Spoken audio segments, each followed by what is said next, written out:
हरे कृष्णा। आज की भगवद गीता क्लास में आप सबका हार्दिक स्वागत है। आज हम पढ़ेंगे भगवद गीता अध्याय 12 श्लोक संख्या 8। मय्येव मन आधत्स्व मयि बुद्धिं निवेशय निवसिष्यसि मय्येव अत ऊर्ध्वं न संशयः। अनुवाद: मुझ भगवान में अपने चित्त को स्थिर करो और अपनी सारी बुद्धि मुझ में लगाओ। इस प्रकार तुम निसंदेह मुझ में सदैव वास करोगे। तो अभी तक भगवान जो है निराकार की पूजा और साकार की पूजा उसके बारे में बता रहे थे कि भाई क्या करना चाहिए, भक्ति योग करना चाहिए, ज्ञान योग करना चाहिए, अष्टांग योग करना चाहिए। अब भगवान जो है भक्ति योग के अलग अलग लेवल्स बता रहे हैं। आप किस लेवल तक आप करना चाहते हो उसके बारे में बता रहे हैं। तो यहाँ पे भगवान बोल रहे हैं, मुझ भगवान में अपने चित्त को स्थिर करो और अपनी सारी बुद्धि मुझ में लगाओ। इस प्रकार तुम निसंदेह मुझ में वास करोगे। तात्पर्य पढ़ेंगे। जो भगवान की भक्ति में रत रहता है उसका परमेश्वर के साथ प्रत्यक्ष संबंध होता है। अतएव इसमें किसी प्रकार का संदेह नहीं कि प्रारंभ से ही उसकी स्थिति दिव्य होती है। भक्ति कभी भौतिक धरातल पर नहीं रहती, वह सदैव कृष्ण में वास करता है। भगवान का पवित्र नाम तथा भगवान अभिन्न है। अतः जब भक्त हरे कृष्णा कीर्तन करता है तो कृष्ण तथा उनकी अंतरंगा शक्ति भक्ति की जिह्वा पर नाचते हैं। जब वो कृष्ण को भोग चढ़ाता है तो कृष्ण प्रत्यक्ष रूप से ग्रहण करते हैं और इस तरह उस उच्छिष्ट जूठन को खाकर कृष्णमय हो जाता है। जो इस प्रकार सेवा में नहीं लगता वो नहीं समझ पाता कि सब कैसे होते हैं। यद्यपि भगवद गीता तथा अन्य वैदिक ग्रंथों में इसी विधि की संतुति की गई है। ऐसा कहा गया है कि कली काले नाम रूपे कृष्ण अवतार, मतलब भगवान ने इस कलयुग के अंदर खास करके हम भक्तों के लिए नाम के रूप में, हरि नाम भगवान का नाम, उसके नाम के रूप से अवतार लिया है। भगवान ने अपनी सारी शक्तियाँ अपने नाम के अंदर डाल दी है। जब हम भगवान का नाम का जाप करते हैं तो भगवान जो है वो हमारे साथ हैं। भगवान जो है हमारी जिह्वा पे, जब हम जाप करते हैं तो हमारी जिह्वा पे डांस कर रहे हैं। नाम नाम अकारी बहुधा निज सर्व शक्ति। भगवान ने अपनी सारी शक्ति, नाम नाम अकारी बहुधा निज सर्व शक्ति तत्रार्पिता नियमिता स्मरणीय काल है। और इन सब नामों को जपने के लिए कोई समय काल का बंधन भी नहीं है। ऐसा नहीं कि आप ये समय में नहीं जप सकते हो, ये समय में नहीं जप सकते। आप कभी भी कहीं भी चलते फिरते उठते बैठते कहीं पे भी भगवान के नाम का जाप कर सकते हो। तो भगवान ने इसीलिए खास करके नाम रूप से, नाम प्रभु, आप जब माला करते हो तो नाम प्रभु को आप प्रार्थना करो, बोले हे प्रभु मैं माला कर सकूं, आप मेरे को आशीर्वाद दो, आप मेरे को डिस्टर्ब मत होने दो और मैं आपसे एकाग्रचित होकर के माला करता हूँ। जैसे हम अगर आज समझ लीजिए, आज आप प्रधानमंत्री मोदी से अगर आप मिलने जाएंगे तो कितनी तैयारी से, कितने एकाग्रचित से आप उससे बात करेंगे। तो ये प्रधानमंत्री मोदी तो भगवान के सामने कुछ भी नहीं है। तो आज भगवान से अगर आप सोचो, नाम रूप भगवान जो है वो अपने नाम रूप के अंदर स्वयं हैं। तो अगर आप भगवान का नाम ले रहे हो, भगवान से बातें कर रहे हो, तो इट इज़ लाइक भगवान से बात करना डायरेक्ट। तो आपको कितना सावधान होना चाहिए। जैसे यज्ञ के अंदर अगर आप आहुति डालते हैं, अगर आप सावधानी से यज्ञ कुंड के बीच में स्वाहा करके घी नहीं डालेंगे तो बाहर गिर जाएगा, तो कोई फ़ायदा ही नहीं होगा। उसी तरह से आपको एकदम एकाग्रचित्त होकर के भगवान का नाम लेना चाहिए। तो ये है भगवान के नाम की महिमा। और जब हम भगवान को भोग चढ़ाते हैं तो ऐसा नहीं है कि बस हमने रखा, थोड़ी देर रख करके उठा लिया, नहीं। अगर हम उसके अंदर तुलसी दल डालते हैं, अपने भाव से भगवान को भोग लगाते हैं कि प्रभु आप भोग लगाओ, आप इसको प्रसाद पाओ, तो जब वो पाते हैं तो अपनी आँखों से उसको देखते हैं और उसको प्रसाद में कन्वर्ट कर देते हैं। उसके अंदर उनकी जो जूठन है, उनका जो सलाइवा है, वो उसके अंदर मिक्स हो जाता है, तो हम खाते हैं तो हमको उसका बेनिफिट मिलता है। जैसे आप नॉर्मल खाना खाओ कहीं होटल में जा कर के, और वही आप मंदिर में जा कर के प्रसाद खाओ, आप बोले अरे वाह, ये खा कर के तो मज़ा आ गया। क्यों? क्योंकि उसके अंदर भगवान का जूठन, भगवान का सलाइवा मिक्स किया हुआ है। तो ये जो जूठन है वो ही उसको प्रसाद बनाता है। तो हमको भोग लगा करके भगवान का प्रसाद जब खाते हैं, अच्छा, भगवान में और भगवान के प्रसाद में कोई अंतर नहीं है। जैसे हम भगवान का नाम लेते हैं तो हमारा हृदय का मार्जन होता है, चेतो दर्पण मार्जनम। तो ये हमारा हृदय का मार्जन होता है। हमारे हृदय में जो मैल जमी हुई है, करोड़ों अरबों जन्मों से हम जो है भगवान से दूर हैं, तो हमारे अंदर जो मैल जमी हुई है, उस मैल को साफ़ करने के लिए जब हम भगवान का नाम लेते हैं तो हमारे अंदर की मैल साफ़ होती है। उसी तरह से जब हम भगवान का प्रसाद खाते हैं तो अंदर से जैसे मैल हृदय को साफ़ करती है, ये जो प्रसाद है वो हमको अंदर से, हमारी आंतड़ियाँ, हमारे अंदर से हमारा चित्त, हमारा मन, उन सब को शुद्ध करती है। जैसा खाएगा अन्न वैसा होएगा मन। तो अगर आप भगवान का प्रसाद खाओगे तो भगवान की तरफ में आपका ध्यान जाएगा। तो आप ट्राई करके देख लो, थोड़े दिन आप नॉनवेज खाओ तो आपका जो है दिमाग जो है मारो काटो उसमें चला जाएगा। थोड़े दिन आप खाली प्रसाद खाओ तो आपका ध्यान भगवान की तरफ लगने लग जाएगा। तो जैसा खाओगे अन्न वैसा होगा मन। तो प्रसाद अपने जीवन का बहुत इम्पोर्टेंट अंग है।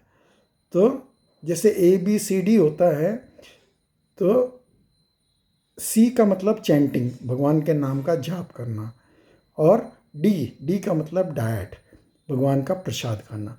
तो ये ABCD में से B और D हमने आज आपसे डिस्कस किया।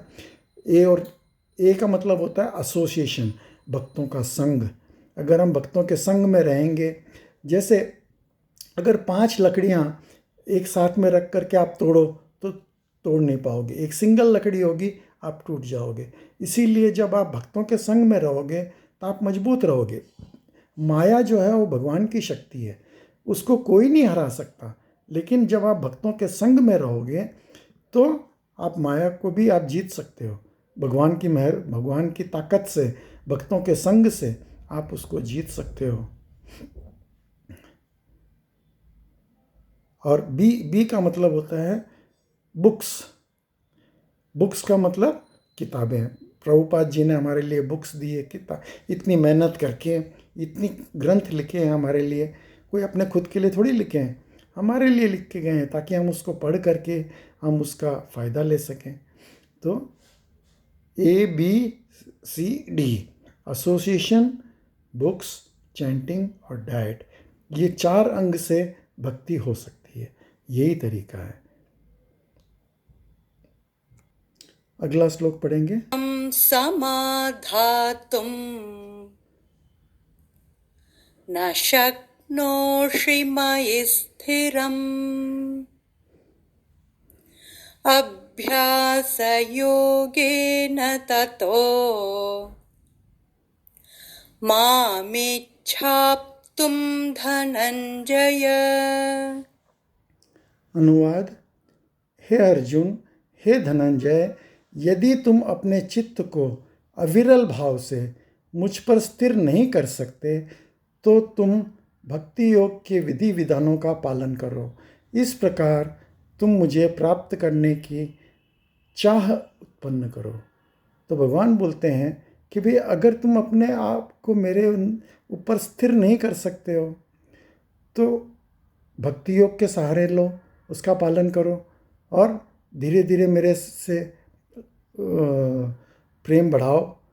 जैसे एक बच्चा पैदा होता है तो हम जो नवजात शिशु है, क्या हमको उससे इमीडिएटली प्यार हो जाता है? थोड़ा बहुत अटैचमेंट होता है, लेकिन जब हम उसकी सेवा करते हैं, उसको नहलाते हैं, धुलाते हैं, पढ़ाते हैं, स्कूल ले जाते हैं, तो धीरे धीरे उसके साथ में अटैचमेंट बढ़ता है, क्योंकि हम उसकी सेवा कर रहे हैं। तो उसी तरह से आप भगवान की सेवा करोगे। अब भगवान की सेवा कैसे करेंगे? नाम की सेवा आप करोगे नाम जाप से, विग्रह की सेवा करोगे आप उसको भोग लगा करके। तो इस तरह से भगवान की कई तरह से आप सेवा कर सकते हो। तो जब आप भगवान की सेवा करोगे तो आप भगवान से अटैच हो जाओगे, और अटैच हो जाओगे तो आपको जो है भगवान से प्रेम बढ़ेगा धीरे धीरे। तो ये प्रेम, हमारा जीवन का लक्ष्य क्या है? कृष्ण प्रेम की प्राप्ति।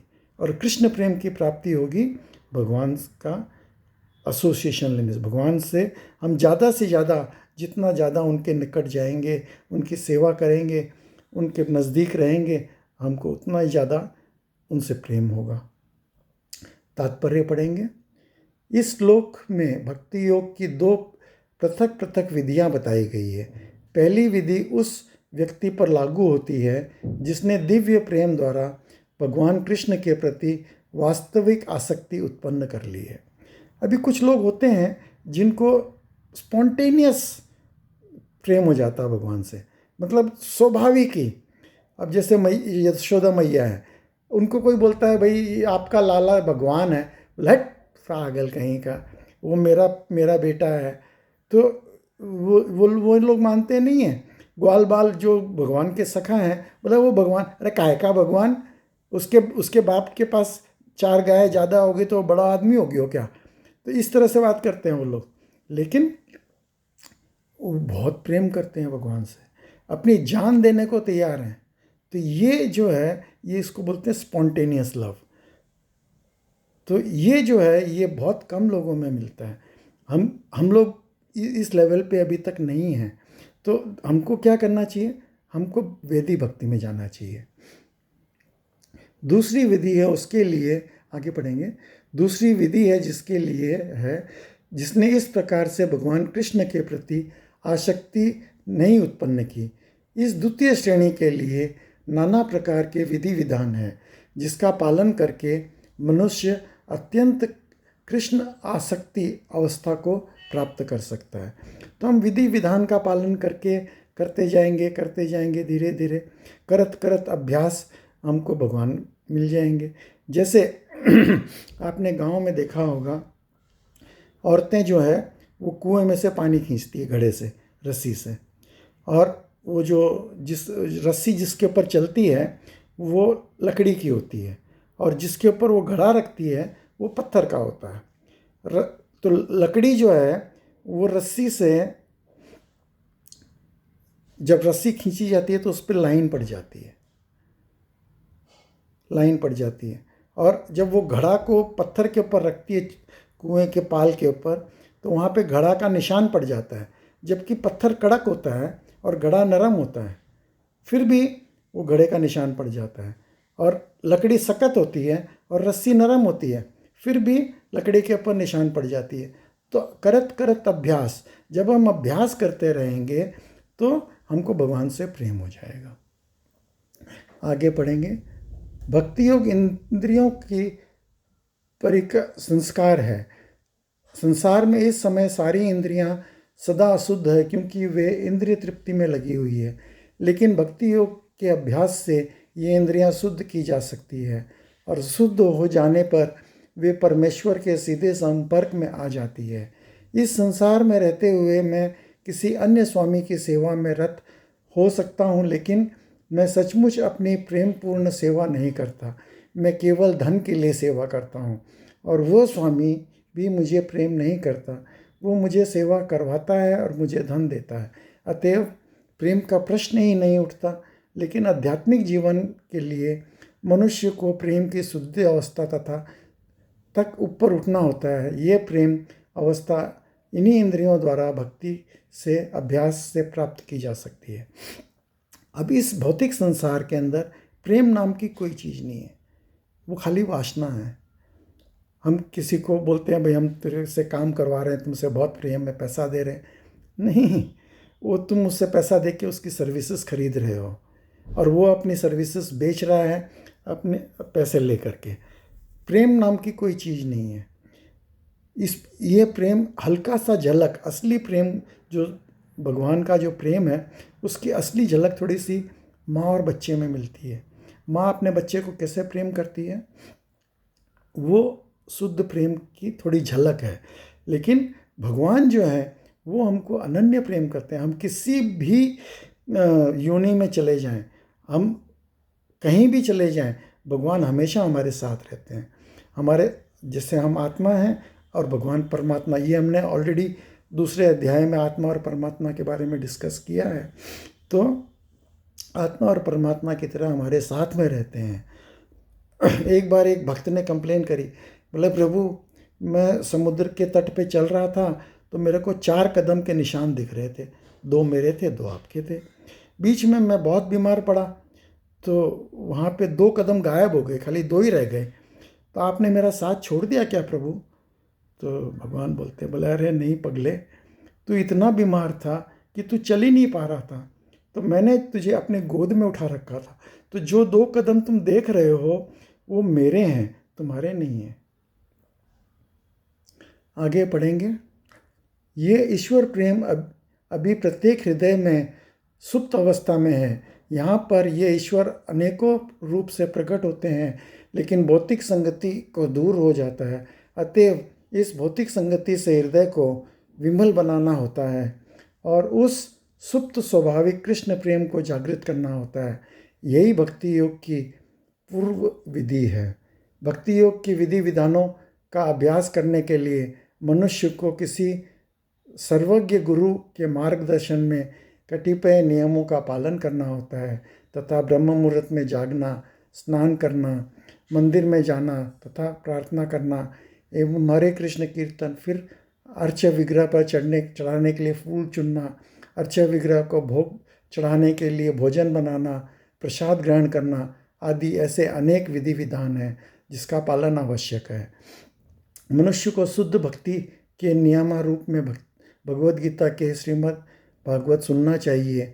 इस अध्याय में कोई भी ईश्वर प्रेम के स्तर तक उठ सकता है और तब भगवत धाम तक उसका पहुंचना ध्रुव है। विधि विधान के अंतर्गत गुरु के आदेशानुसार भक्ति योग का ये अभ्यास करके मनुष्य निश्चित ही भगवत प्रेम की अवस्था को प्राप्त कर सकेगा। आप मेरे इसी श्रृंखला के लेक्चर में जो चौथे अध्याय का 34वां लेक्चर है उसको आप ज़रूर सुनिए कि भाई किस विधि विधान से हमको गुरु से सलाह करनी चाहिए, गुरु से प्रेरणा लेनी चाहिए और किस तरह से भक्ति को आगे बढ़ाना चाहिए। आप ज़रूर सुनिए चौथे अध्याय का 34वां श्लोक। तो आज की भगवद गीता क्लास में आप सब सम्मिलित हुए, उसके लिए बहुत बहुत धन्यवाद। हरे कृष्णा।